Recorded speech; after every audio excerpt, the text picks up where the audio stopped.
Boa noite. Lula faz uma visita oficial à Rússia em meio à guerra na Ucrânia. Carlo Ancelotti é o novo técnico da seleção brasileira. Durante reunião no Kremlin, o presidente Lula chegou a pedir uma ampliação do cessar-fogo anunciado por Putin para celebrar o dia da vitória contra os nazistas na Segunda Guerra. E a CBF anuncia Carlo Ancelotti como novo técnico da seleção brasileira. Tudo isso e mais agora no meu canal.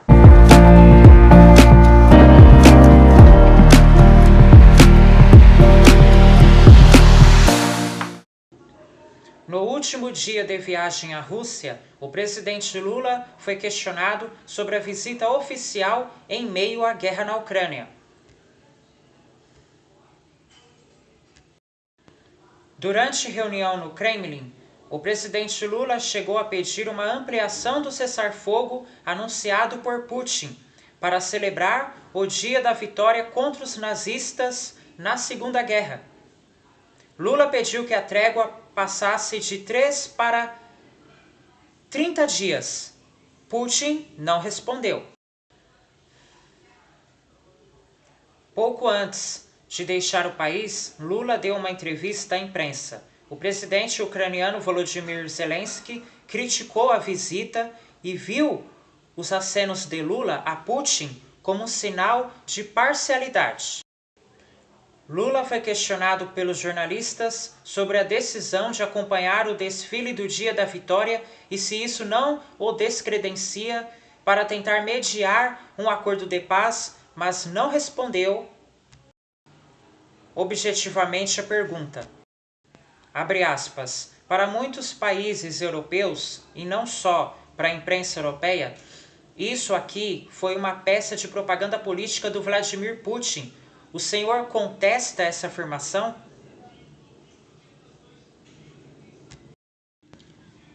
E não há um custo de imagem diplomático, de imagem pessoal, ou até que o senhor se coloca e se dispõe a ser um negociador em relação à Ucrânia?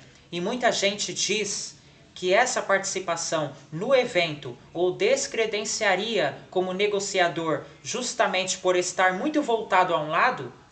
Fecha aspas, disse um repórter. Abre aspas, se tudo for exploração política, você não pode fazer nada. A posição do Brasil ela é muito sólida. Ou seja, independente de eu ter vindo aqui, independente de eu ir à China, independente de eu ir à Argentina, independente de eu ir a qualquer país, a nossa posição continua a mesma com aquilo que a gente pensa sobre a guerra da Ucrânia. Nós queremos a paz. Fecha aspas, respondeu o presidente. Quando se anda por Moscou, num dia como o do evento, não parece que se está em um país em guerra. Mas o conflito com a Ucrânia, que já dura mais de 3 anos, é visível em pequenos detalhes da vida cotidiana da sociedade russa. Metrô cheio, parque de diversões animado, lojas funcionando normalmente, a não ser por episódios isolados como o fechamento de aeroportos em Moscou na semana passada. A vida na capital segue o ritmo de uma grande cidade. No supermercado, por exemplo, não falta comida, mas os preços aumentaram, como contou o Matheus Pereira Jorge, engenheiro químico que vive na cidade. Abre aspas, pouquíssima coisa mudou. Há um clima de pacificidade nas grandes cidades, mas os preços deram uma pequena subida sim. Sinto que no mercado há uma diferença do que era em 2021, quando eu vim a primeira vez, por exemplo, fecha aspas, afirma. Nas ruas onde as torcidas se reuniam na Copa de 2018, consumidores passeiam tranquilos, olhando vitrines mas lá está o cartaz que convida os jovens a se alistarem no exército para participar da guerra, em troca de uma recompensa em dinheiro. Milena Megre, que se mudou para o país em 2017, disse que a maioria dos russos que conhece gostaria que o conflito acabasse. Ela afirma que, por causa das sanções econômicas impostas por causa da invasão da Ucrânia, tem dificuldades em fazer e receber transferências bancárias do Brasil.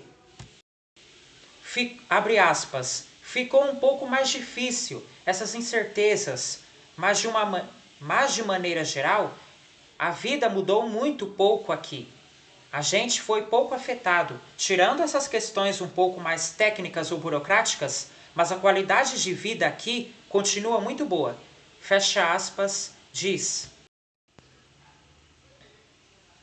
Os impactos da guerra são mais visíveis em cidades próximas à Ucrânia, como Belgrado e Kursk, onde muitos brasileiros estudavam medicina quando a invasão começou. O conflito não chega à capital por fatores como a distância da fronteira e o forte esquema de segurança em Moscou. O poderio militar russo foi exibido com orgulho pelo governo Putin no desfile desta sexta-feira, 9 de maio, e visto de perto por 29 chefes de Estado, a maioria de regimes autoritários. Entre eles, o ditador venezuelano Nicolás Maduro e o presidente da China, Xi Jinping, com quem o presidente Lula deve se encontrar nessa semana. A comitiva brasileira desembarcou no começo da tarde, horário de Brasília, em Pequim. A seguir, Carlo Ancelotti é o novo técnico da seleção brasileira.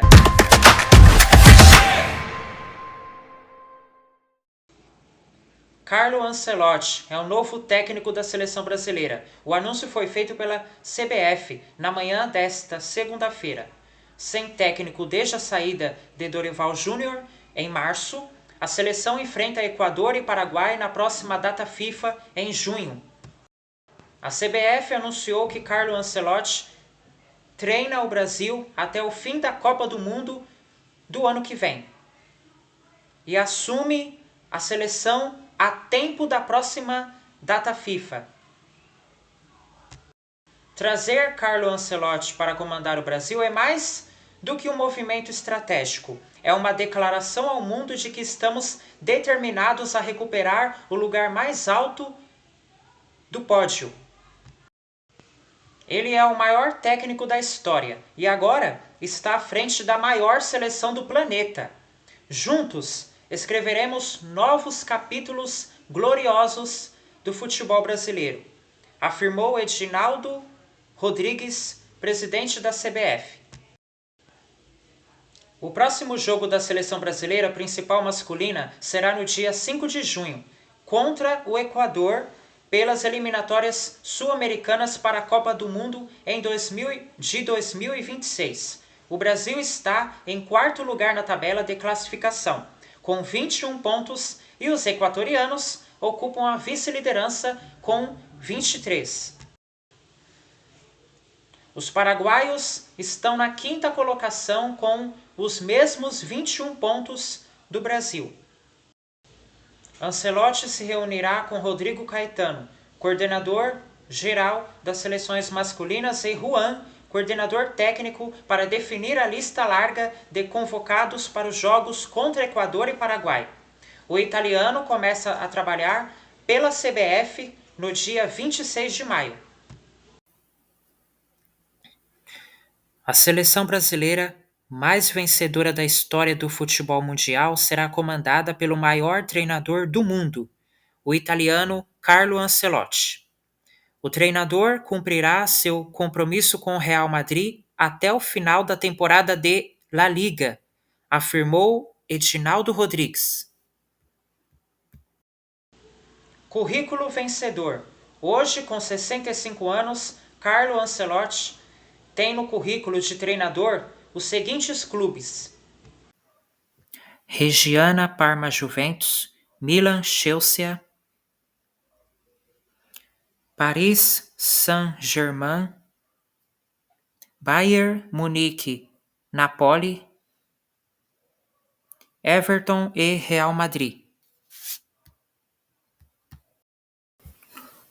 Ele conquistou 5 títulos da Champions League, é o técnico que mais venceu a competição, sendo 2 pelo Milan e 3 pelo Real Madrid. No comando do Real desde 2021, nessa segunda passagem, Ancelotti conquistou 2 Champions League, 2 La Liga, 2 Supercopa da UEFA, 2 Supercopa da Espanha, 1 Mundial de Clubes, 1 Intercontinental e uma Copa do Rei. Neste domingo, o Real Madrid perdeu por 4-3 para o Barcelona e se distanciou da briga pelo título espanhol. O clássico foi o jogo de número 350 de Ancelotti no comando do Real Madrid. Com 7 pontos de desvantagem para o Barça, o Real ainda enfrenta Mallorca, Sevilha e Real Sociedad antes do fim de La Liga. Eu termino por aqui. Boa noite para você. Até amanhã.